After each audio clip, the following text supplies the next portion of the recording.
Time for your email questions, and the first one comes from Art, who says, my question is about one of the three sons of Noah, Japheth. Do the Iranian people come from Japheth? I've heard it said that Iran is a Gentile country with Gentile people. Art, all countries are Gentile countries, unless you're Israel, unless you're a descendant of not just Abraham, but of Isaac and of Jacob. So you have to be one of the descendants of those 12 sons in order to have the title that you're part of the covenant of Moses. You can convert into it, but under the genetics, you have to be of the 12 tribes in order to be considered a non-Gentile. The Goyim are all the nations, and Genesis chapter 10 gives you the outline. These are the sons of Noah. Japheth is just one of them. From him comes Gomer, Magog, Madai, Javan, Tubal, Meshes, and Tiras.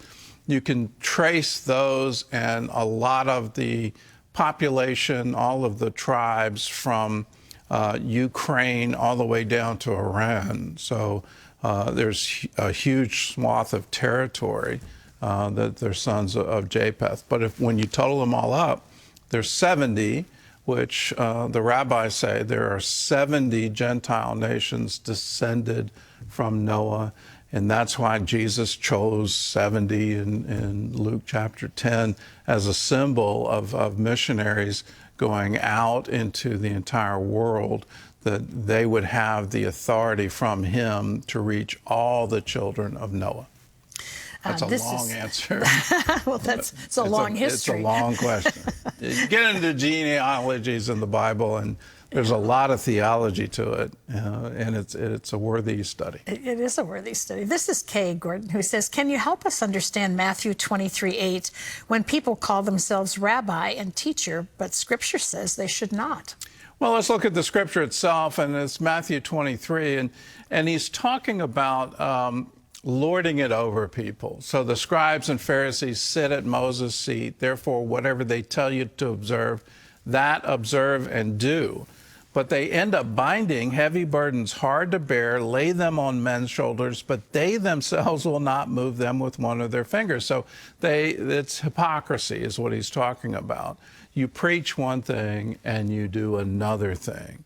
But they do it to be seen by men. So let's go back to the Scripture and be called by men, Rabbi, Rabbi. They want to hear that call. But you do not be called rabbi, for one is your teacher, the Christ, and you are all brethren. Do not call anyone on earth your father, for one is your father, he who is in heaven, and be not be called teacher, for one is your teacher, the Christ.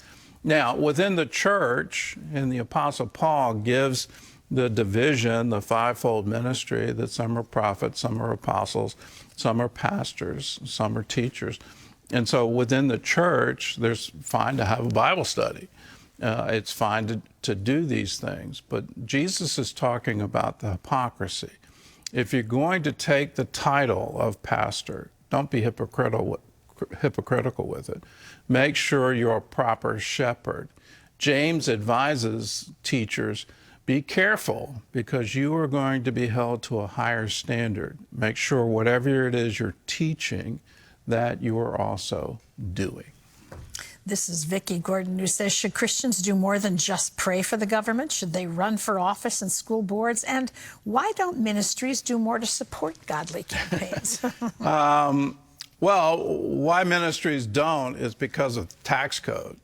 And there's a long history with the tax code that is very repressive to freedom of speech and participation in political contests by nonprofit organizations. It has been so misinterpreted and so misaligned that I've been advocating for a repeal of that for a long time. But here's a real case that happened when President Obama ran as a candidate.